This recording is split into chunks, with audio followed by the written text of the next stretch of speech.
जी हाँ या ना बोलो। देखिए आपने भी नहीं है, लेकिन आचार्य चाणक्य इसका उत्तर देते हैं और क्या गजब का उत्तर देते हैं। आचार्य चाणक्य कहते हैं कि कामधेनु नाम की ऐसी कोई गाय नहीं हो सकती जो संसार के अंदर सबकी मनोकामनाओं को पूर्ण करा दे। यदि कोई कामधेनु नाम की है, कोई वस्तु है समस्त मनोकामनाओं को पूर्ण कराने वाली है, तो आचार्य चाणक्य महाराज कहते हैं कामधेनु गुण विद्या है काले फलदायनी प्रवासे मातृ सदृशी विद्या गुप्त धन विस्मृतम। आचार्य चाणक्य कहते हैं कि सुनो दुनिया के लोगों, संसार के अंदर ऐसी कोई गाय नहीं है जो समस्त कामनाओं को पूर्ण करा दे। यदि समस्त कामनाओं को पूर्ण कराने वाली कोई वस्तु है तो उसका नाम विद्या है। जो विद्या को प्राप्त कर लेता है उसकी समस्त मनोकामनाएं पूर्ण हो जाती है, समस्त इच्छाएं पूर्ण हो जाती है। और विद्या कैसा धन है? प्रवासे मातृ सदृशी ही, जैसे माता अपनी संतान की रक्षा करती है, ठीक उसी प्रकार से विदेश में विद्या रक्षा करती है। और विद्या कैसा धन है? विद्या गुप्त धन है। विद्या को राजा छीन नहीं सकता, विद्या का भाई बंटवारा नहीं कर सकता, विद्या को चोर चुरा नहीं सकता। विद्या गुप्त धन है। अभ्यासेन विद्या वर्धते, जितना जितना अभ्यास करते हैं उतनी विद्या बढ़ती चली जाती है। इसीलिए स्वामी दयानंद ने कहा था यदि शोक का कोई कारण है अविद्या शोका, जो अविद्या में फंस जाते हैं वो शोक में रहते हैं, वो दुख उठाते रहते हैं। अविद्या से निकलो। और यहां तक कि शोषण नहीं हुआ। एक नारी एक विद्वान के पास जाती है और विद्वान से जाकर के कहती है कि मैं पूछना चाहती हूं नारी के विषय में तुम्हारा क्या चिंतन है, तुम्हारा क्या मंथन है, तुम्हारे क्या विचार है। तो उस विद्वान ने कह दिया कि हमारी नजरों में तो, हमारी दृष्टि में तो नारी पैर की ज्योति है। फिर दूसरे विद्वान के पास जाती है कि मैं पूछना चाहती हूं कि नारी के विषय में तुम बताओ, तुम्हारा क्या चिंतन है, तुम क्या समझते हो नारी के विषय में। उस विद्वान ने कह दिया नारी नरकस्य द्वारम, कि नारी तो नरक का द्वार है। फिर तीसरे विद्वान के पास पहुंची कि आप बताओ नारी के विषय में तुम्हारा क्या चिंतन है। उसने कह दिया नारी की छाया पड़त अंधा होत भुजंग, उनकी का गति जो नित नारी के संग। अच्छा, उससे कोई पूछे तू किससे पैदा हुआ भाई, क्या तू नारी से पैदा नहीं हुआ? फिर एक चौथे विद्वान के पास गई, आप बताओ जी आपका क्या चिंतन है नारी के विषय में। उसने कह दिया ढोल गवार शूद्र पशु नारी, ये सब ताड़न के अधिकारी। फिर पांचवें विद्वान के पास गई, आप बताओ। उसने कह दिया नारी के अंदर तो आत्मा ही नहीं होती, नारी के अंदर तो आत्मा ही नहीं होती। लेकिन फिर वो नारी वेदों वाले दयानंद के पास गई, महर्षि स्वामी दयानंद के पास गई। वारे वार ऋषि परंपरा के महर्षि दयानंद, यदि तू ना होता तो आज मंच पे हम ना होते, और यदि तू ना होता तो जो सुषमा जी बहुत अच्छे भजन गा रही थी वो भी ना होती। ये स्वामी दयानंद की देन है। तो स्वामी दयानंद के पास गई वो नारी, और उस नारी ने क्या कहा, बिल्कुल कोई ना होती। तो स्वामी दयानंद ने क्या कहा कि सुनो, यत्र नार्यस्तु पूज्यन्ते रमन्ते तत्र देवता। वो कहते हैं कि जहां नारियों का सम्मान होता है वहां देवताओं का वास होता है, और जहां नारी का अपमान होता है वहां सब कुछ समाप्त हो जाता है, दुखों की वर्षा होती है। और ऋषि दयानंद कहते हैं कि पैर की जूती, नारी पैर की जूती नहीं होती, नारी तो सर की पगड़ी होती है। जैसे ब्रह्मा सृष्टि का निर्माण करता है, ठीक उसी प्रकार से नारी समाज का निर्माण करती है, समाज का निर्माण करती है, इसीलिए ब्रह्मा होती है। फिर स्वामी जी से पूछा गया क्या सारी नारी ब्रह्मा होती है, क्या सारी की सारी नारी ब्रह्मा होती है? याद रखना। तो स्वामी जी कहते हैं कि बात तो आपने बिल्कुल सही कही है, लेकिन वे कहते हैं जिसके अंदर ये लक्षण होते हैं वो ब्रह्मा होती है। कौन कौन से लक्षण होते हैं? बड़े कमाल के उदाहरण देते हैं। एक शब्द आता है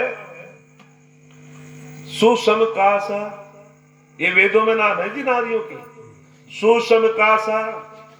तो स्वामी जी कह रहे हैं सु माने अच्छी प्रकार, सम माने भली प्रकार से, कासा माने चमकने वाली, जो अपने गुणों से, अपने चरित्र से, अपने सदाचार से, अपनी योग्यता से, अपने संस्कारों से कुल को चमका देती हो, वो ब्रह्मा बन जाती है, वो निर्माण कर देती है।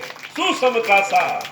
एक नाम आता अदिति, जिसने अपने संकल्प को दृढ़ संकल्प ले लिया हो, जिसके संकल्प कमजोर ना हो, जिसने शिव संकल्प धारण कर लिया हो, जो अच्छे संस्कारों वाली है, जो अपने कुल और अपनी संतान का निर्माण करने वाली है, निश्चित रूपेण वो ब्रह्मा बन जाती है।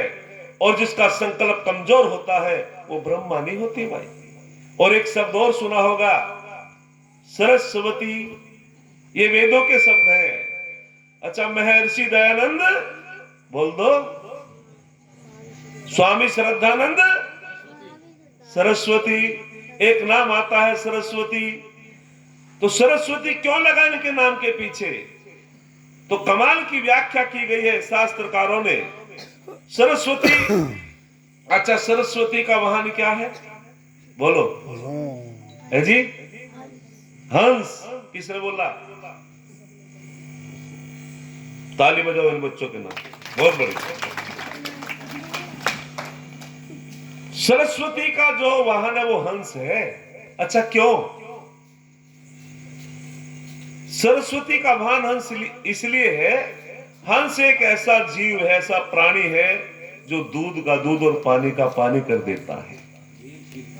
और जब उसके अंदर विवेक उत्पन्न हो जाता है, विवेक, मनुष्य के अंदर विवेक उत्पन्न हो जाता है, बिना विवेक के व्यक्ति को जड़ चेतन का पता नहीं होता। आपने एक उदाहरण देखा होगा, एक मदारी आता है, जो भ्राता जी कह रहे थे ना, शिक्षा क्या विद्या क्या, बहुत अंतर है। बहुत अच्छे तरीके से उन्होंने समझाया। शिक्षा क्या है, विद्या क्या है? तो शिक्षा में केवल सीख तो लेता है व्यक्ति, जो भौतिक आवश्यकताएं हैं, भौतिक आवश्यकताएं, रोटी कपड़ा मकान, उनके लिए जो उसने शिक्षा ली है या जो सीखा वो शिक्षा के अंतर्गत आता है। और विद्या के अंतर्गत क्या आता है? सा विद्या या विमुक्त, ये अर्थात जो समस्त दुखों से छुड़ाने वाली जो है उसको विद्या कहते हैं। आत्मा की उन्नति कराने वाली उसको विद्या कहते हैं। आत्मा परमात्मा का विलय कराने वाली बोलो उसको विद्या कहते हैं। उसका नाम विद्या होता है। बहुत अच्छी परिभाषा दे रहे थे भ्राता जी, गीत बहुत सारगर्भित गीत था इनका। तो मैं आपके बीच में बता रहा हूं कि जब तक विवेक उत्पन्न नहीं होता, व्यक्ति को पता नहीं होता जड़ क्या है, चेतन क्या है। एक मदारी आता है, बंदर को लाता है, बंदर को उसने शिक्षित कर रखा है, और कितना कमाल का शिक्षित कर रखा है। वो मदारी कहता है बंदर से, बोलो जब तेरी पत्नी उठेगी कैसे मनाएगा, ससुराल कैसे जाएगा? और वो ऐसी एक्टिंग करता है। गलत तो नहीं थी? ऐसे ही एक्टिंग करता है, लोग प्रभावित होते हैं, माता बहनें प्रभावित होती हैं और वस्त्र धन देते हैं खूब। लेकिन वो बंदर शिक्षित है, विद्वान नहीं, शिक्षित है, विद्वान नहीं है।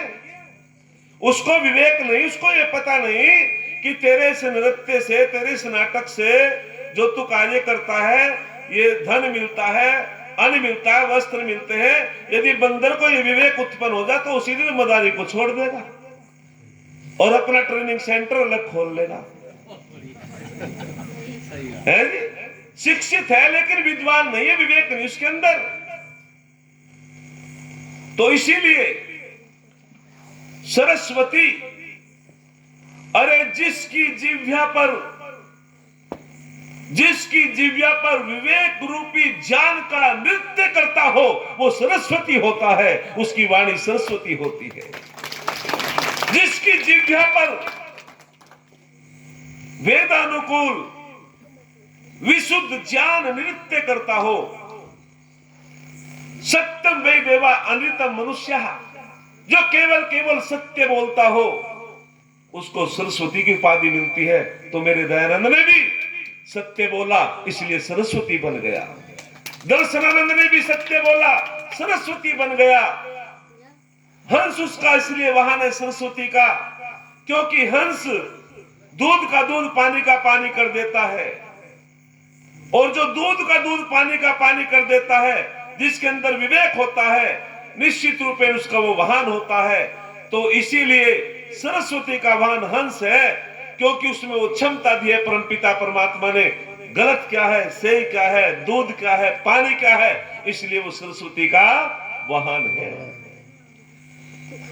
आगे चल करके इतना स्वामी दयानंद का नारी जाति के ऊपर उपकार है। यदि ऋषि दयानंद निश्चित रूपेण भारतवर्ष में, आर्यवर्त देश में प्रादुर्भाव न होता तो निश्चय से हमारा बहुत पतन होता। इन शब्दों की जो मैंने व्याख्या की, ये वेदों में वर्णित है, और हम सब नारी का समर्पण देखें, नारी का गौरव देखें, तो निश्चय से ये पूजनीय है। कहते हैं कि एक मंदिर के चबूतरे पे एक कन्या खड़ी है। वारे वाह स्वामी दयानंद, तूने कितना सम्मान किया नारी जाति का। और वो मंदिर पे जो चबूतरे पे एक 8 साल की कन्या खड़ी है, स्वामी जी नतमस्तक हो जाते हैं। लोगों ने कहा, अरे आज तो स्वामी जी भी मंदिर के सामने नतमस्तक हो गए, पत्थर की मूर्तियों के सामने। लेकिन स्वामी जी ने कहा, नहीं नहीं, आप गलत समझ रहे हो। मैंने तो इस कन्या को देख करके इसके चरणों में नमस्कार किया है, जो पूजनीय है, जो वंदनीय है। मैंने तो इसका सम्मान किया है। किसी ने बहुत सुंदर कहा, नारी के विषय में जो भ्रूण हत्या करते हुए लोग, धन्यवाद बेटा, क्या नाम है? आर्यन। 50 रुपए की धनराशि दे रहा आर्यन। सुभाषिस 500 रुपए किसने दिए थे भैया? सुरेंद्र सिंह मुखिया जी। अच्छा अच्छा अच्छा अच्छा, 500 रुपए की धनराशि सुरेंद्र सिंह मुखिया जी भी दे रहे हैं। उनका स्वास्थ्य परमात्मा ठीक करे, जल्दी ठीक करे, बहुत बहुत धन्यवाद। तो मैं आपके बीच में बता रहा था कि हम जो है चिंतन नहीं करते, मंथन नहीं करते कि स्वामी दयानंद ने कितना गौरव, कितनी